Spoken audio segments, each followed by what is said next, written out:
You're listening to We Deepen Media. This episode of Deepen with Christina is sponsored by We Deepen Experiences. Have you heard the term biohacker? It's somebody who seeks to enhance their lives by optimizing their bodies. They do this in the areas of lifestyle, nutrition, supplementation, and even philosophy. Biohacking is a ginormous topic. It's something many people have devoted their entire lives to exploring. If any of this interests you, join us at Dave Asprey's 8th Annual Biohacking Conference from Thursday, September 15th to Saturday, September 17th in Beverly Hills, California. You get engaging keynotes, panels, breakout sessions, and hands-on demonstrations to help you better understand your own biology. This year, Sean, Derek, and I will be leading the UU Dating Experience on Friday night at the conference. We'll guide 200 participants who are currently single through a series of interactive activities designed to foster connection and accelerate closeness. Go to wedeepen.com to learn more and register for the 8th Annual Biohacking Conference. Use promo code WeDeepen for special pricing. The 8th Annual Biohacking Conference is now on wedeepen.com. I hope to see you there. That's what's back on the We Deepen calendar. Unleash themed Life Reinvented is Friday, September 23rd through Sunday, September 25th. It's overnight together, so bring a tent, or there are glamping and deluxe ones available for you at checkout.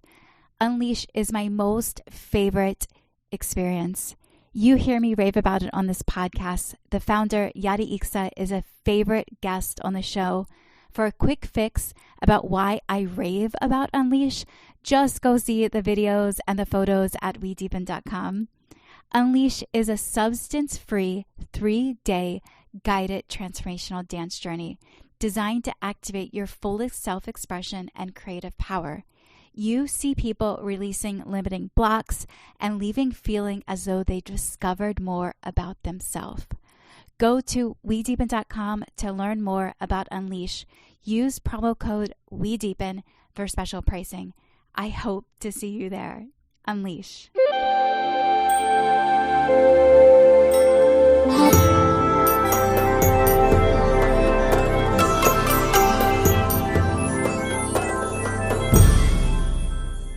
Hello, everybody, and welcome to another episode of Deepen with Christina. I'm your host, Christina Weber, founder of We Deepen and Feminine Weapon, and also a certified professional love coach for people who want to elevate their relationships and bring greater joy to the dating journey, expand their networks, and discover more about themselves. You can now book a private session with me at wedeepen.com/privates. This podcast follows my entrepreneur journey with We Deepen and shines light on the human connection industry. If you enjoy it, please follow, like, subscribe, and rate the show on whatever platform you're listening to it. It helps more people find it and also supports me in continuing to host it. You'll notice two things when you listen to this podcast. One, I am obsessed with love. And number two, I want to be in person with you. To meet up, go to the calendar of experiences. You'll find best-in-class festivals, workshops, and more at wedeepen.com/calendar. You can also text Count Me In to 833-398-0784 to get on We Deepen's invitation list. Again, text Count Me In to 833-398-0784. In this episode, you meet Jack Hunter Cohen. Jack is a conscious life coach. Over the past 30 years, he has traveled extensively throughout the world, spending an extended amount of time at the Feinhorn Foundation in Scotland, meeting and interviewing hundreds of people about human consciousness, creating a documentary of his travels, stumbling into and out of a sex cult, practicing and teaching orgasmic meditation, becoming a life coach, studying BDSM, and now having created a course as a vehicle to tie together everything he's learned. Jack currently offers one-on-one coaching as well as the Witness Circle, a transformative online group program that We Deepen is excited to partner with and share with you. In this episode, we've broken down our conversation into two parts. In part one, we speak of Jack's work with the Witness Circle. And in part 2, we dive deeper into the concept of love and what it would look like to write a relationship contract. I think you're going to enjoy this episode. Now, please take a listen to my conversation with Jack Hunter Cohen. So Jack, I went to your website after our conversation, our first conversation that we had just 2 days ago, which was just a fascinating exploration into what you're doing with the Witness Circle. And so I went to dive in deeper into the website, and I read here up top under the Witness Circle tab, it says, "There's power in groups where everyone has equal weight, where no one's voice is drowning out the others, where all are welcome and all are heard." And that just expanded on a thought that had come to me last night around social media. Okay.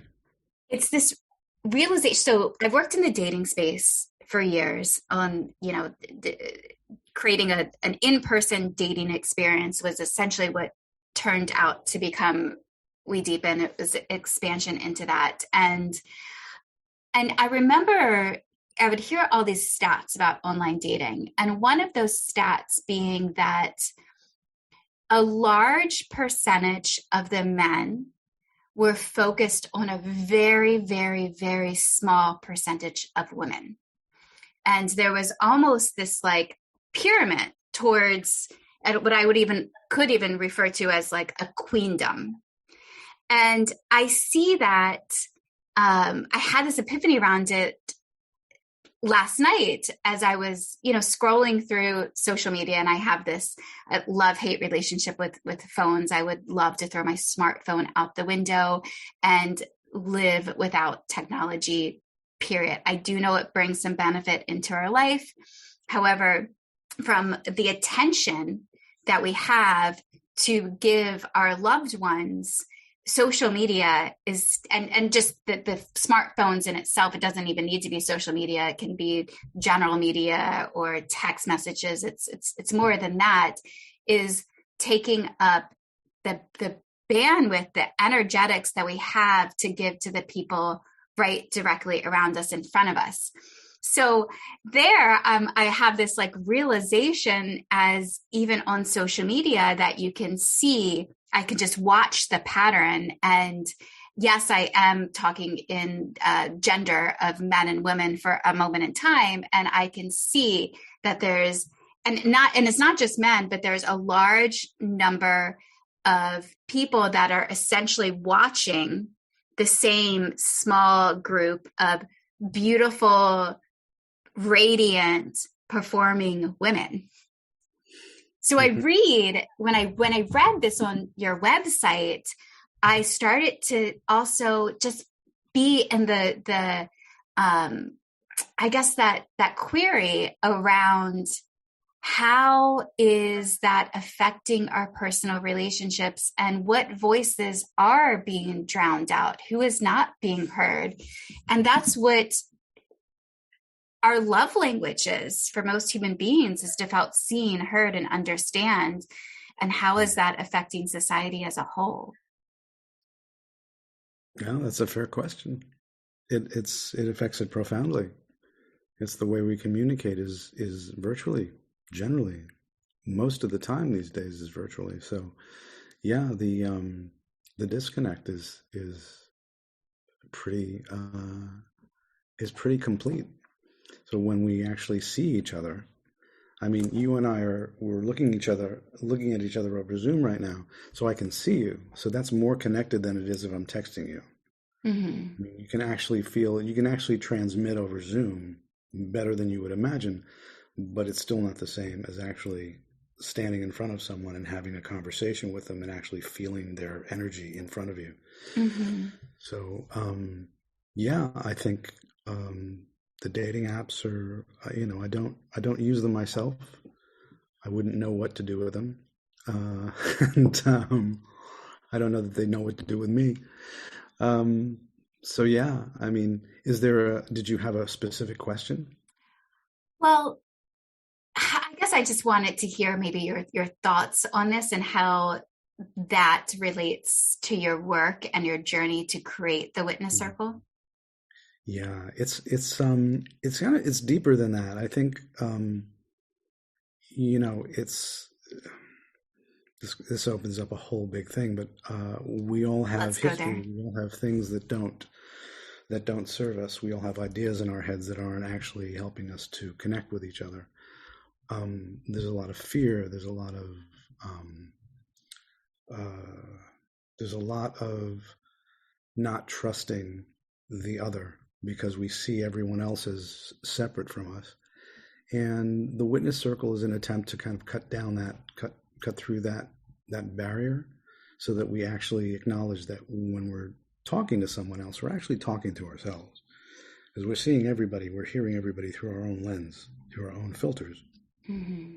And so while we are separate, we are all also connected, deeply connected. And if we can focus more on that and less on the physical, less on the appearance of being separate, that can bring us closer together. And I think that's a healthy step. And to create a container where people are seen and heard as they are, without anyone trying to fix them or trying to advise them in any way, but simply, experiencing them as a part of themselves that have something to communicate to them. I think that is useful. So the witness circle itself was birthed from this experience that you had nearly 30 years ago, where you traveled around with a video camera.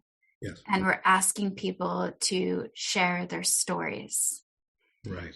I imagine underneath of there, was there a story that you had that you were craving to be heard, or were you just truly interested in everybody else's story? Well, that's such a good question. I think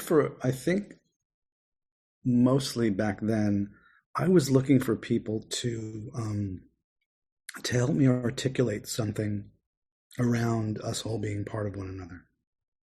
That was basically what I was doing. And I wanted to find people who had credibility, who had practice in this area, in that space, that consciousness, who had credibility where I did not, because I was an out of work actor who just felt like he needed to do something meaningful and left LA and just put everything behind him and went off on this trip. And I think part of it was also I did not feel heard in my life.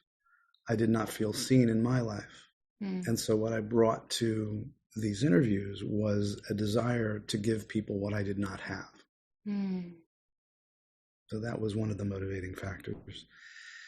And so I wasn't really consciously doing that, but what I discovered was as people were telling me their stories, they would reveal things to themselves about themselves that had not occurred to them before because they hadn't had the opportunity to talk to someone who was genuinely interested in what they had to say, and so that was a big part of it. Also, I was at a point where I felt that I had to do this thing. And it kind of terrified me because I had no idea how I was going to end up. I had no idea how I was going to survive. I had no idea where, I just had no idea what would happen. I was just basically following my gut and following this inspiration that I needed to do this thing and that I needed to do something I felt was useful. And as I traveled around, mostly through England and Scotland, I met a lot of people who understood what I was doing. They had they had a clear picture of what I was doing, and they were very supportive of it. Whereas in the States, people didn't understand what I was doing because it was so completely foreign to anything anybody in the States would be doing. Very, very different culture, very, very different mindset. And so, we're going on a big tangent here. And I've forgotten your original question, but that's kind of like part of what went into it. So you said that the journey was inspired because you didn't feel seen or heard in your life.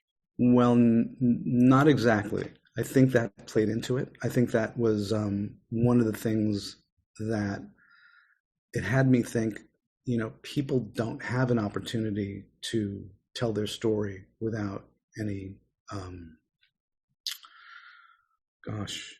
without trying to sell something or without there being a purpose other than to tell their story. And there's something really powerful in that, because we all have things that we hold on to that we don't talk about. We all have things in our lives that we have shame around or we are embarrassed about. I don't care who you are. We all do. And it's those things that if we can come to terms with them, it can free us. We're no longer holding these parts of ourselves back because it's like there's no shame around it. And if we get that, it's like we're all having the same experience. The joke is that we think we're all unique and we think it's just us that's having this experience, and it's not. We're all having the same experience. It just looks different. So when you say story, I am recently 40. It's a lot of years. And I have many stories within stories within stories. Right. So in this idea of me sharing my story, what is my story? Yeah. What is your story? Well, when you ask somebody in a witness circle to share their story, and they're coming to you with, stories upon stories upon stories, where does one even begin? I mean, that's like, it would take years for me to tell my story because I've lived so long. So what is somebody's story? Well, I give them prompts. So it's not as if they're just coming in, having to decide what story they're going to tell. So, one prompt for instance is, talk about the time where you realized that you were all alone in the world.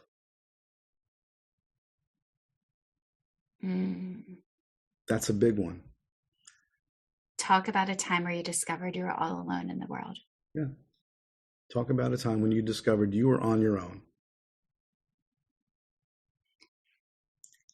So it's sort of, in these prompts, I mean, we've seen a trend of like the card games where, you have these connection cards. Mm-hmm. Is that essentially what is, and I'll say that's like a trending wave, but a really positive trending wave. It is partial.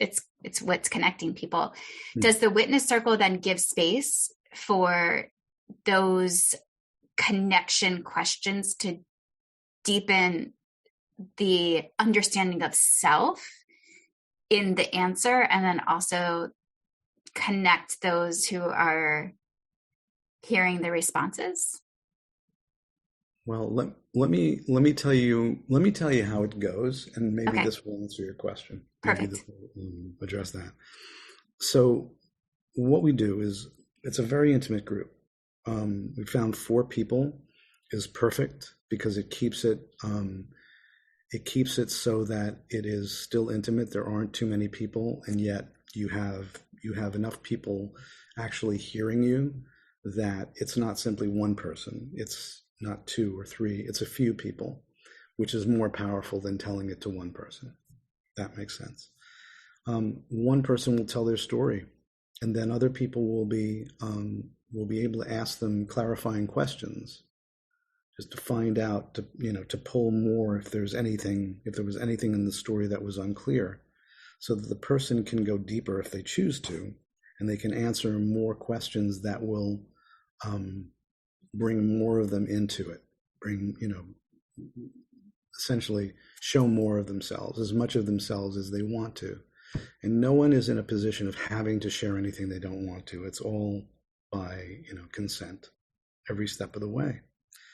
Once they're done, once they're feeling complete, then the other people, we go around And each of the people will say, when I heard that story, it reminded me of this. And they will talk about something in their own life that was brought up for them. Not to say that I've had the same experience, but to say that this is what that reminded me of. There was a sensation in it. There was something that resonated with me about what you shared. That reminded me of this. And then they will tell their story. And you go around like that, you have a visceral understanding, a felt, embodied experience of being connected to that person through your stories. You have an experience of having, of hearing someone who's actually experienced the same thing that you thought you were alone in. And that's a really powerful thing. It has you feel less alone in the world,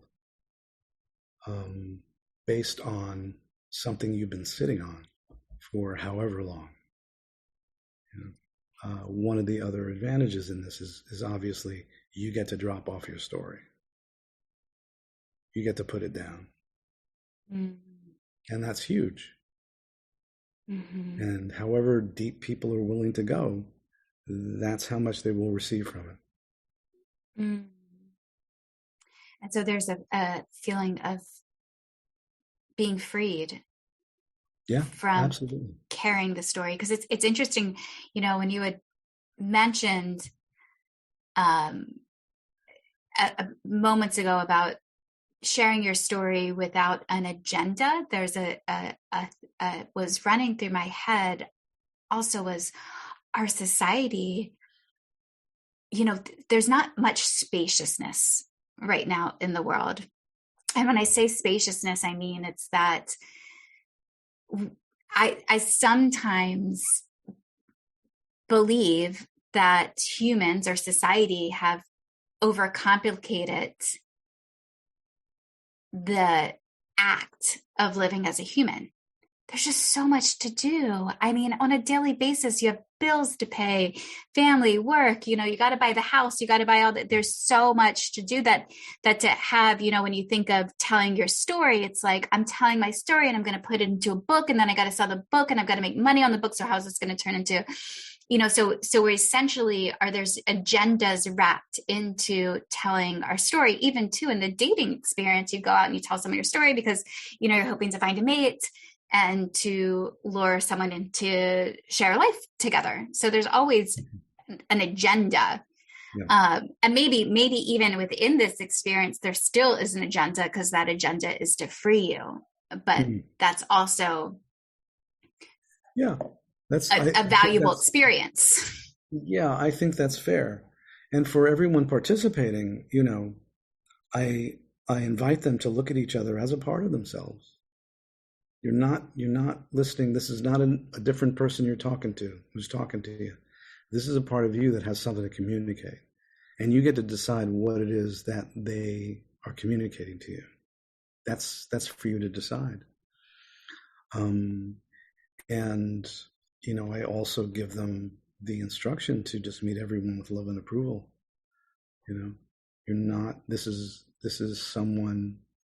It's not for you to judge anyone. And, what you get in return is you get people listening to you without judgment.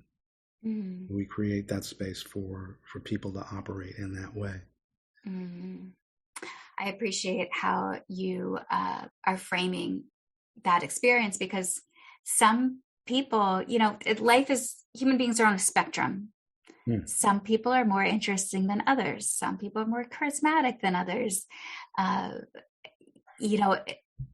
imagine myself going into this experience, and when you realize that you will be given the gift of no judgment through your own experience, through that lens, then you're able to listen to others without judgment, and almost even listening to them with encouraging ears, like, tell me more, let's go deeper.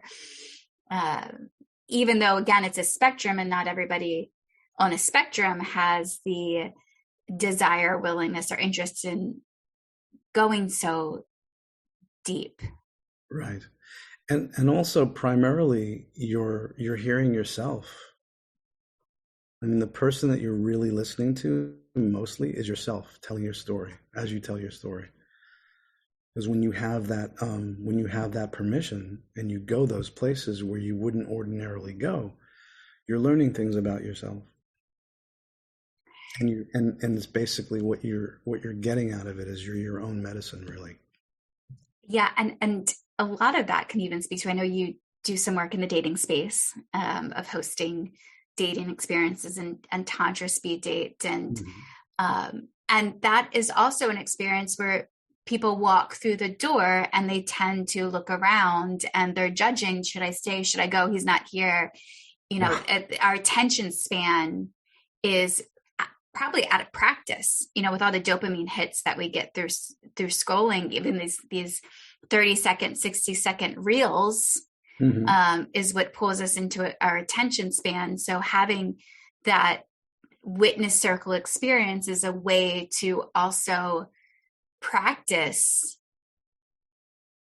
focus and in the communication of the story as well. Sure. Yeah, I mean, it's all practice. In my view, we're all artists. Our lives are our art, and we're painting and we're practicing and we're all practicing with each other to be better, to be more expressed. I mean, the greatest gift you can give yourself is to be fully expressed. And the way to get that practice is being able to do that with other people. So you can see that the judgments that you've had, and we've all had judgments placed on us, are not there. They're other people's stuff. It's not you. And that's really valuable because it is freeing. It's, you know, you get to a point where it's like, who gives a shit what anybody else thinks? Who cares? Yeah. And it's almost like, who gives a shit what you think? Someone in a recent podcast episode said, don't believe everything that you think, even our thoughts, like that are running through our head at times. Yeah. You want to look at what your thoughts are. You want to look at what you were thinking and where they came from, because chances are, if they're critical, they can come from you. It came from somewhere else. We're not born self-critical. We learn that shit. Right. You know, oftentimes too, in new relationships, because a lot of my interest has been around romantic relationships. And I see, you know, when couples come together, it's oftentimes that, you know, a couple is introduced to you, and one of the first questions that you ask is, how did you meet? So there's this meeting story. And I've noticed that when I am in a relationship and somebody asks that story, I'm always so curious of how my partner will tell that story. And I also see is oftentimes he tells the story differently than I tell the story. And maybe, though, over time, he matches my story, because maybe if I'm telling it more, he's telling more, whoever in the relationship is telling more, they start matching the story together. They're conditioning each other to tell the story. And even so much that this idea, this thought has always, I've percolated it on for some time. Did I make that word up, percolated? I've thought about it for often, and even a book that would have, you know, after couples broke up, you would have the story, his story, her story, or her story, or his, her story, whatever genders they are, but one, and then the other would tell their story. And then you as the reader would get to hear different perspectives of the exact same experience. Although I guess I can't say it's the exact same experience, because they're having different experiences, but how powerful that would be to see how we all, and I think that I even saw that on your website. You have this story of the mother and son, the mother leaving and the son being left alone. And the mother has her own version of that experience as the son. So two people also, sometimes I think when you're in relationship, to hear the other story, there's sometimes like this wall between, because you're submerged into the experience. So you're not able to fully hear the other person. And the other person may sometimes even speak in a way that they think that you want to hear the story too. Right. Yeah. I mean, there's a lot to that. There are a lot of tangled, chords in there. And, of course, we're all having our own experience, and we're all experiencing things very, very much in our own way. I like that idea of people telling their stories from opposite sides or from their own perspective, and you being able to compare them. I think that there is a lot better communication in the fields that you and I would play in, because we're involved in more consciousness raising things, and so we're better practiced at actually communicating, and it's still challenging, but we're more aware that communication is essential, and a way to communicate in a way where it's as simple, it's not easy, but it's as simple as just own your shit and then say whatever it is you're thinking. Just own whatever you're feeling, own all of your stuff, and then from there say, this is how I'm experiencing this, without putting it on the other person at all. If you can do that, you've done a huge thing. You work with people privately as well, correct? I do, yeah. And is that focused on how they then communicate with the people around them of their stories? I didn't understand that question. So the question is, when you're working one-on-one with somebody, mm-hmm. So when I'm thinking of my story, sometimes, as you said, that these other conditions get brought in, these other perspectives. And when I am one-on-one with somebody who is not in my world, and I have that experience of being able to hear myself telling you the version of the story that maybe I would have a hard time sharing that same version of the story with somebody close to me or most intimate. So in that experience of working with you, is that essentially what you're coaching people to be able to do, is to communicate that story to another person? Well, it's not necessarily a story, but it's whatever is coming up for them, whatever their truth is in that relationship with that person. I coach people to be in integrity. And the people that I work with tend to be fairly enlightened. They're not new to this. So I'm not, that part of the struggle isn't there. Mostly I'm working with people who are in business who need to balance their lives, because often people that are in business, their personal lives suffer. Or people that are or engrossed in their personal lives, they have their attention there and their business is suffering. So it's basically balancing that. That's a very general way of putting it. Everybody's different, and everybody needs something different, needs attention on a different piece. But yeah, I mean, the important thing is, as an individual, what do you need? What does your system need? What is integrity for you? What is the thing that you want? What is important to you? And how do we make it so that you can have that thing and really look at that? Is that really what you want? Like, there's a lot of rich material there. Mm-hmm. And it's a ride, and it's an adventure, and it's it's full of surprises. How does discernment play into sharing your story with somebody else? Well, again, the circle is a very specific thing where we use story as a vehicle for you to reveal things about yourself that you wouldn't ordinarily be able to. So it's kind of a very concentrated thing. Outside of that, like individuals, I encourage people to practice seeing everyone as a part of themselves, so that when you're dealing with anybody, you're talking to yourself. And if you can get into that mindset, it will transform the conversations you have. You don't need to tell them what you're doing. You don't want to tell them what you're doing because they may think you're crazy. But what you want to do is have that consciousness in your dealings with everyone you meet, as much as you can, and see how your life transforms. Because, I guess the question necessarily wasn't related to with inside of the witness circle, right, of in our as we're connecting to other human beings. Because what I see underneath the underpinning of your work, in my opinion, is around oneness.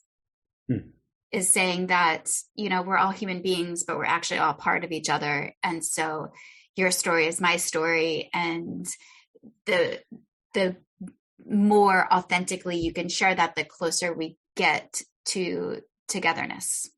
Yeah. And it's really important to acknowledge that it's not just that we're all one. We are separate at the same time. It's not like we're one or the other. We're both.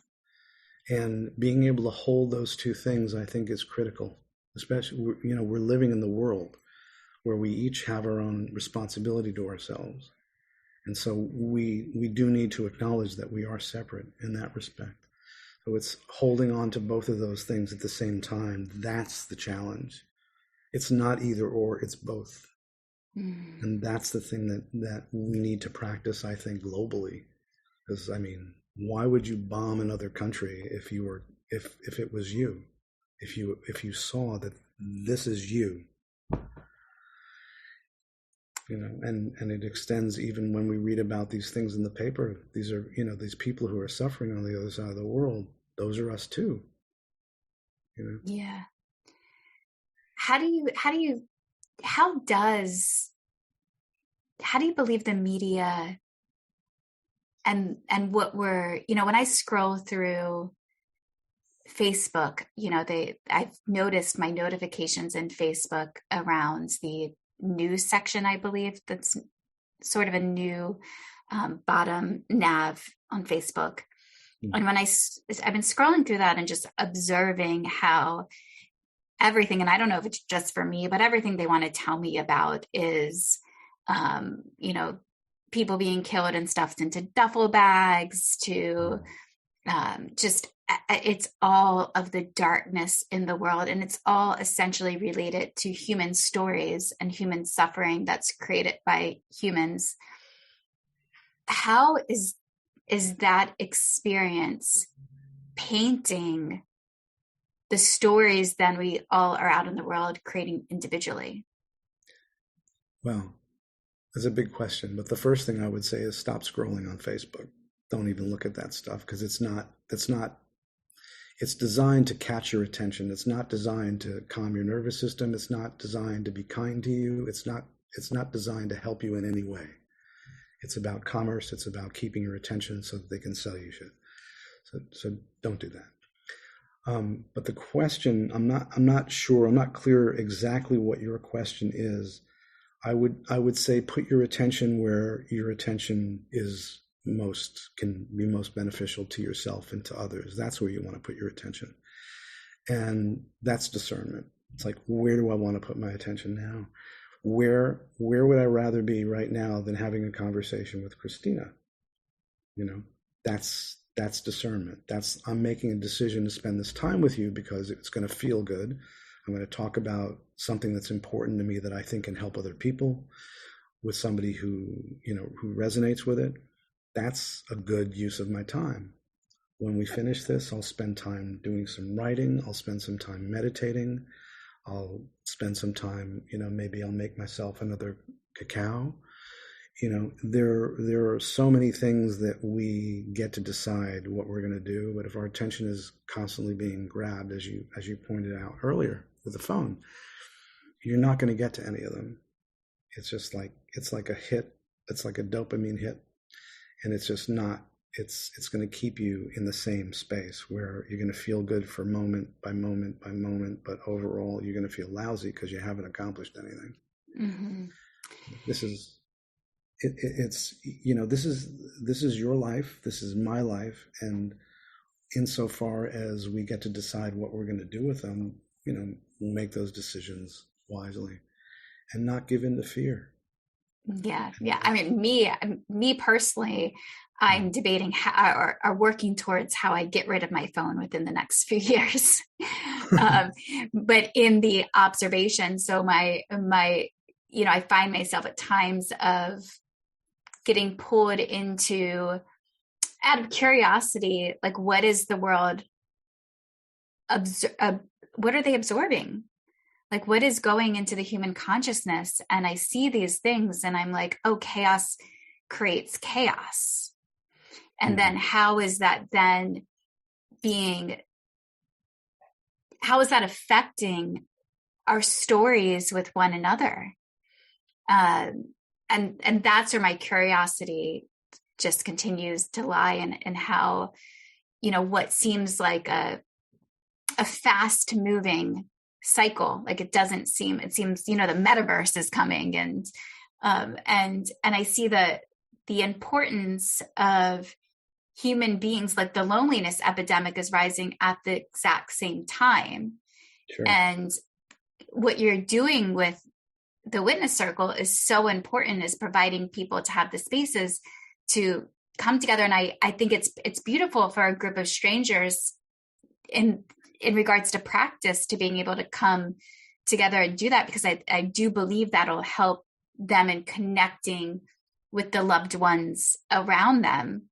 And I'm constantly thinking, how do we elevate the relationships that are most important to us, like that are the most endearing and closest to us?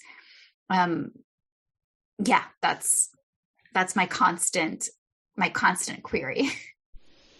Whew. Okay, let's put a pin in the conversation right here. Jack and I do continue, and we move on into the concept of love, of it being a battlefield, and also this idea of creating a relationship contract. My conversation with Jack was long. It was why I held back on releasing this podcast for a little bit of time. It's deep. We kind of it was not interview style. It was like, here we are, two people showing up to have a conversation. I am curious of what it inspired in you. You can go check out part 2 now. And also, I want to thank you for listening to this part 1 episode of Deepen with Christina. Until next time, please enjoy. Bye.